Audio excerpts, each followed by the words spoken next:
بسم اللہ الرحمن الرحیم۔ کروڑوں درود و سلام حضرت محمد صلی اللہ علیہ وسلم پہ اور ان کی آل پہ۔ السلام علیکم محترم ناظرین و سامعین، آج میں اللہ پاک کے نبی حضرت سلیمان علیہ السلام کا واقعہ بیان کرنے کے لیے حاضر ہوا ہوں۔ اس ویڈیو میں حضرت سلیمان علیہ السلام کا نام و نسب، عطاء الہی اور داؤد علیہ السلام کے جانشین، روئے زمین کی بادشاہت، مریضوں اور یتیموں پر شفقت، مسکینوں کی دلجوئی، خوف خدا، حکمت آمیز فرامین اور بچپن میں ایک کھیتی کے متعلق شاندار فیصلہ، یہ سب کچھ بیان کیا جائے گا۔ اس لیے اس ویڈیو کو آخر تک دیکھیے اور مکمل معلومات حاصل کیجیے۔ حضرت سلیمان علیہ السلام حضرت داؤد علیہ السلام کے فرزند ہیں۔ یہ اپنے والد ماجد کے جانشین ہوئے اور اللہ پاک نے انہیں بھی علم و نبوت سے نوازا اور عظیم الشان سلطنت کا حاکم بنایا۔ آپ علیہ السلام تخت سلطنت پر 40 برس جلوہ گر رہے۔ جن و انس، شیاطین، پرندوں وغیرہ سب پر آپ علیہ السلام کی حکومت تھی اور سب کی زبانوں کا آپ علیہ السلام کو علم عطا کیا گیا تھا۔ آپ علیہ السلام کے زمانہ میں عجیب و غریب صنعتوں کا ظہور ہوا۔ حضرت سلیمان علیہ السلام کا اجمالی ذکر خیر سورۃ بقرہ آیات نمبر 102، سورۃ نساء آیت نمبر 163 اور سورۃ انعام آیت نمبر 84 میں ہے، جبکہ تفصیلی تذکرہ سورۃ انبیاء آیت 78 تا 89، 81، 82، سورۃ نمل آیات نمبر 15 تا 44، سورۃ سبا آیت نمبر 12 سے 14 تک، سورۃ سا آیت نمبر 30 تا 40 تک۔ آپ علیہ السلام کا اسم گرامی سلیمان اور نسب نامہ یہ ہے: سلیمان بن داؤد بن عیسیٰ بن عوید بن عابر بن سلمون بن نجشون بن امیناداب بن ارم بن حصرون بن فارس بن یہودا بن حضرت یعقوب بن حضرت اسحاق بن حضرت اسماعیل علیہ السلام۔ حضرت سلیمان علیہ السلام کو یہ شرف حاصل ہے کہ انہیں اللہ پاک نے اپنی خاص عطا قرار دیا اور آپ علیہ السلام علم و نبوت، حکمت اور سلطنت میں حضرت داؤد علیہ السلام کے جانشین بنے۔ ارشاد باری تعالیٰ ہے: اور ہم نے داؤد کو سلیمان عطا فرمایا۔ اور ارشاد فرمایا: اور سلیمان داؤد کے جانشین بنے۔ منقول ہے کہ دنیا میں کل 4 بادشاہ ایسے گزرے ہیں جنہیں پوری زمین کی بادشاہت ملی۔ ان میں 2 مومنین تھے اور 2 کافر۔ مومن حضرت سلیمان علیہ السلام اور حضرت ذوالقرنین رضی اللہ تعالیٰ عنہ ہیں، اور کافر ایک بخت نصر اور دوسرا نمرود ہے۔ اس روئے زمین کے ایک 5ویں بادشاہ اس امت میں ہونے والے ہیں، جن کا اسم گرامی حضرت امام مہدی رضی اللہ تعالیٰ عنہ ہے۔ آپ علیہ السلام مریضوں اور یتیموں پر خصوصی شفقت کرتے اور انہیں اچھا کھانا کھلا کر ان کی دلجوئی فرماتے۔ حضرت ابو عمران الجونی رحمۃ اللہ علیہ سے مروی ہے کہ حضرت سلیمان علیہ السلام کوڑ کے مریضوں اور یتیموں کو اچھا کھانا کھلاتے، جبکہ خود جو کھاتے تھے۔ حضرت سلیمان علیہ السلام صبح کے وقت لوگوں کے حالات جاننے کے لیے ان کے چہروں میں غور کرتے، یہاں تک کہ مسکینوں کے پاس آ کر بیٹھ جاتے اور ان کی دلجوئی کرتے ہوئے ارشاد فرماتے: مسکین یعنی عاجزی والا بندہ مسکینوں کے ساتھ بیٹھ گیا۔ اللہ پاک نے آپ علیہ السلام کو بے مثل نعمتوں سے نوازا تھا۔ اس کے باوجود آپ علیہ السلام کے خوف خدا کا عالم قابل دید ہے۔ حضرت عبداللہ بن عمرو رضی اللہ تعالیٰ عنہ سے روایت ہے کہ حضور اکرم صلی اللہ علیہ وسلم نے ارشاد فرمایا، اللہ پاک نے حضرت سلیمان علیہ السلام کو جو کچھ عطا کیا، یعنی علم و نبوت، حکمت اور بادشاہت، اس کے باوجود اللہ پاک کے ڈر سے کبھی آسمان کی طرف اپنی نگاہ نہ ڈالی۔ حضرت ابو موسیٰ اشعری رضی اللہ تعالیٰ عنہ سے روایت ہے کہ نبی کریم صلی اللہ علیہ وسلم نے ارشاد فرمایا، سب سے پہلے جو حمام میں داخل ہوئے وہ حضرت سلیمان علیہ السلام بن داؤد علیہ السلام ہیں۔ جب وہ اس میں داخل ہوئے تو اس کی گرمی اور گھٹن کو محسوس کر کے فرمایا، ہے درد و غم عذاب خداوندی سے، ہے درد و غم، ہے درد و غم، پھر ہے درد و غم اس سے پہلے کہ کوئی درد نہ رہے۔ آپ علیہ السلام بہت حکمت آمیز گفتگو فرماتے تھے۔ آپ علیہ السلام کے چند فرامین یہ ہیں۔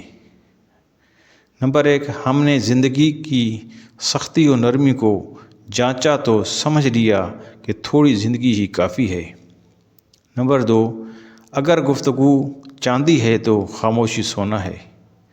نمبر 3، ہمیں وہ عطا کیا گیا جو لوگوں کو دیا گیا اور وہ بھی جو انہیں نہ دیا گیا، اور ہمیں وہ علم دیا گیا جو لوگوں کو سکھایا گیا اور وہ علم بھی جو انہیں نہ سکھایا گیا، تو ہم نے 3 چیزوں سے زیادہ افضل کوئی چیز نہ پائی۔ غضب و رضا دونوں حالتوں میں علم و بردباری کا مظاہرہ کرنا، فقیری اور مالداری دونوں حالتوں میں میانہ روی اختیار کرنا، پوشیدہ و اعلانیہ ہر حال میں اللہ پاک سے ڈرنا۔ حضرت سلیمان علیہ السلام اپنی اولاد کی تربیت پر خصوصی توجہ کرتے اور گاہے بگاہے انہیں نصیحت کرتے رہتے تھے۔ آپ علیہ السلام نے اپنے ایک فرزند کو جو نصیحتیں فرمائیں ان میں سے چند بیان کروں گا۔ اے میرے بیٹے، خوف خدا تجھ پر لازم ہے کیونکہ یہ ہر چیز کی انتہا ہے۔ اے میرے بیٹے، تو اس وقت تک کسی بھی کام کو ختم نہ کر جب تک کہ تو اپنے رہنما سے مشورہ نہ لے لے۔ اے میرے بیٹے، اپنے گھر والی کے خلاف زیادہ یعنی حکم شرع سے زیادہ غیرت مت کرنا کہ اس کی ذرا سی بھی کوئی برائی دیکھی تو اس پر برائی کی تہمت لگا دی، اگرچہ وہ اس سے پاک ہو، اور زیادہ مت ہنسنا کہ زیادہ ہنسنا عقل مند شخص کے دل کو کمزور کر دیتا ہے، اور اللہ پاک کے خوف کو لازم پکڑ لو کہ وہ ہر شے پر غالب ہے۔ اے میرے بیٹے، شیر اور زہریلے سانپ کے پیچھے تو چل لینا لیکن کسی عورت کے پیچھے نہ چلنا۔ یہ فرمان عورت کی برائی کے طور پر نہیں بلکہ عورت اور اپنے نفس کی حفاظت کے طور پر ہے کہ شیر وغیرہ سے تو آدمی ڈرتا اور بچتا ہے، لیکن عورت کے پیچھے چلتے ہوئے اس کے اعضاء پر نظر پڑے تو شیطان گندے خیالات دل میں ڈال کر بہکا سکتا ہے۔ اے میرے بیٹے، مسکینی کی حالت میں گناہ زیادہ قبیح ہے، ہدایت کے بعد گمراہی بہت قبیح ہے، اور ان سے زیادہ قبیح وہ شخص ہے جو عبادت کیا کرتا تھا اور اب اس نے اپنے رب کی عبادت کرنا چھوڑ دی۔ اے میرے بیٹے، غصہ کی کثرت سے بچتے رہو کیونکہ غصہ کی کثرت بردبار شخص کے دل کو راہ حق سے ہٹا دیتی ہے۔ آپ علیہ السلام اللہ پاک کی طرف بہت رجوع کرنے والے اور تمام اوقات تسبیح و ذکر میں مشغول رہنے والے تھے۔ ارشاد باری تعالیٰ ہے، اور ہم نے داؤد کو سلیمان عطا فرمایا، وہ کیا اچھا بندہ ہے، بے شک وہ بہت رجوع کرنے والا ہے۔ اللہ پاک نے حضرت سلیمان علیہ السلام کو بہت سے خصوصی انعامات سے نوازا۔ ان میں سے چند انعامات کا ذکر کرنا چاہتا ہوں۔ ہوا آپ علیہ السلام کے تابع کر دی۔ ارشاد باری تعالیٰ ہے، اور تیز ہوا کو سلیمان کے لیے تابع بنا دیا، جو اس کے حکم سے اس سرزمین کی طرف چلتی تھی جس میں ہم نے برکت رکھی تھی، اور ہم ہر چیز کو جاننے والے ہیں۔ اس آیات سے معلوم ہوا کہ اللہ پاک اپنے مقبول بندوں کو عام معمول سے ہٹ کر طاقت و قدرت اور تصرف و اختیار عطا فرماتا ہے، اور ان تصرفات و اختیارات کی نسبت ان مقبولان بارگاہ کی طرف کی جا سکتی ہے، جیسے جہاں اللہ پاک نے فرمایا کہ حضرت سلیمان علیہ السلام کے حکم سے ہوا چلتی تھی۔ حالانکہ قرآن مجید میں کئی جگہ اللہ پاک نے ہوا کے حکم خدا کے پابند ہونے کو اپنی الوہیت و توحید کی دلیل کے طور پر بیان کیا۔ جنات آپ علیہ السلام کے تابع کر دیے گئے۔ ارشاد باری تعالیٰ ہے، اور کچھ جنات کو سلیمان کے تابع کر دیا جو اس کے لیے غوطے لگاتے اور اس کے علاوہ دوسرے کام بھی کرتے، اور ہم ان جنات کو روکے ہوئے تھے۔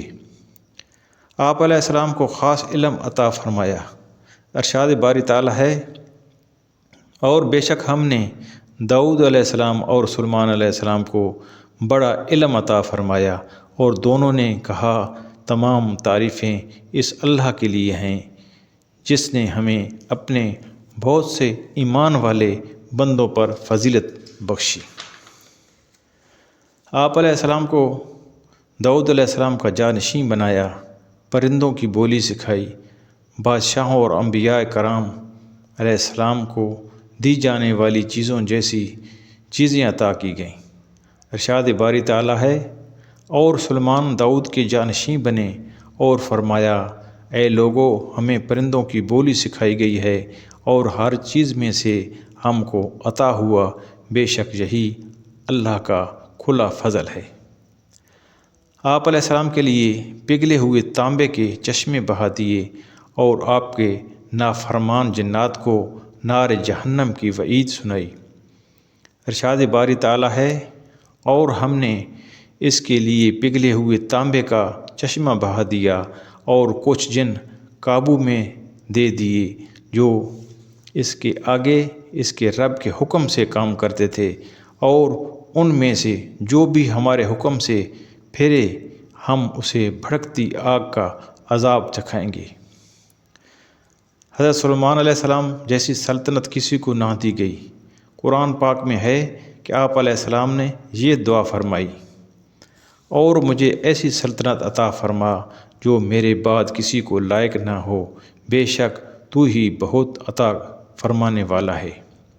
آپ علیہ السلام کی یہ دعا قبول ہوئی، اور آپ کو ویسی سلطنت عطا فرما دی گئی۔ اللہ پاک نے دنیا میں عظیم ترین سلطنت کے ساتھ ساتھ حضرت سلیمان علیہ السلام کو آخرت میں بھی اعلیٰ مقام عطا فرمایا۔ ارشاد باری تعالیٰ ہے، اور بے شک اس کے لیے ہماری بارگاہ میں ضرور قرب اور اچھا ٹھکانہ ہے۔ رات کے وقت کچھ لوگوں کی بکریاں ایک شخص کے کھیت میں چلی گئیں۔ ان کے ساتھ کوئی چرانے والا نہ تھا، اور وہ کھیتی کھا گئیں۔ یہ مقدمہ حضرت داؤد علیہ السلام کے سامنے پیش ہوا۔ آپ علیہ السلام نے تجویز دی کہ بکریاں کھیتی والے کو دے دی جائیں، کیونکہ بکریوں کی قیمت کھیتی کے نقصان کے برابر ہے۔ اللہ پاک نے اس معاملے کا ایک بہترین حل حضرت سلیمان علیہ السلام کو سمجھا دیا۔ جب یہ معاملہ حضرت سلیمان علیہ السلام کے سامنے پیش ہوا تو آپ علیہ السلام نے فرمایا، فریقین کے لیے اس سے زیادہ آسانی کی صورت بھی ہو سکتی ہے۔ اس وقت حضرت سلیمان علیہ السلام کی عمر شریف 11 برس تھی۔ حضرت داؤد علیہ السلام نے آپ سے فرمایا وہ صورت بیان کریں۔ حضرت سلیمان علیہ السلام نے یہ تجویز پیش کی کہ بکری والا کاشت کرے، اور جب تک کھیتی اس حالت کو پہنچے جس حالت میں بکریوں نے کھائی ہے، اس وقت تک کھیتی والا بکریوں کے دودھ وغیرہ سے نفع اٹھائے، اور کھیتی اس حالت پر پہنچ جانے کے بعد کھیتی والے کو کھیتی دے دی جائے، بکری والے کو اس کی بکریاں واپس کر دی جائیں۔ یہ تجویز حضرت داؤد علیہ السلام نے پسند فرمائی۔ قرآن پاک میں ہے، اور داؤد اور سلیمان کو یاد کرو جب وہ دونوں کھیتی کے بارے میں فیصلہ کر رہے تھے، جب رات کو اس میں کچھ لوگوں کی بکریاں چھوٹ گئیں اور ہم ان کے فیصلے کا مشاہدہ کر رہے تھے، ہم نے وہ معاملہ سلیمان کو سمجھا دیا اور دونوں کو حکومت اور علم عطا کیا۔ یہاں ایک اہم قابل توجہ ہے کہ اس معاملے میں یہ دونوں حکم اجتہادی تھے اور ان کی شریعت کے مطابق تھے۔ ہماری شریعت میں حکم یہ ہے کہ اگر چرانے والا ساتھ نہ ہو تو جانور جو نقصان کرے اس کا ضمان لازم نہیں۔ امام مجاہد رضی اللہ تعالیٰ عنہ کا قول ہے کہ حضرت داؤد علیہ السلام نے جو فیصلہ کیا تھا وہ اس مسئلے کا حکم تھا، اور حضرت سلیمان علیہ السلام نے جو تجویز فرمائی یہ صلح کی صورت تھی۔ رسول اکرم صلی اللہ علیہ وسلم نے ارشاد فرمایا، 2 عورتیں تھیں جن کے ساتھ ان کے بچے تھے، بھیڑیا آیا ایک بچہ لے گیا، اس کی ساتھ والی بولی کہ بھیڑیا تیرا بچہ لے گیا ہے، اور دوسری نے کہا کہ تیرا بچہ لے گیا ہے۔ وہ دونوں حضرت داؤد علیہ السلام کے پاس فیصلہ لے گئیں۔ آپ علیہ السلام نے بڑی کے حق میں اس کا فیصلہ کر دیا۔ وہ دونوں حضرت سلیمان علیہ السلام کے پاس گئیں، انہیں یہ خبر دی۔ آپ نے فرمایا، چھری لاؤ، میں تم دونوں کے درمیان بچے کے 2 ٹکڑے تقسیم کر دوں۔ تو چھوٹی بولی، اللہ پاک آپ پر رحمت کرے، یہ نہ کریں، یہ اس بڑی کا بچہ ہے۔ تب آپ نے چھوٹی کے حق میں اس کا فیصلہ کر دیا۔ اس ویڈیو کو آخر تک دیکھنے، سننے، لائک اور شیئر کرنے والوں کو اللہ پاک جزائے خیر عطا فرمائے، آمین۔ اگر اس چینل کو ابھی تک سبسکرائب نہیں کیا تو ابھی سبسکرائب کر لیں تاکہ آپ کا بھی حصہ ثواب جاریہ میں شامل ہو سکے اور ایسی اسلامی ویڈیوز آپ تک پہنچتی رہیں۔ یا اللہ پاک میری، میرے والدین اور ساری امت کی بے حساب بخش فرما، آمین ثم آمین۔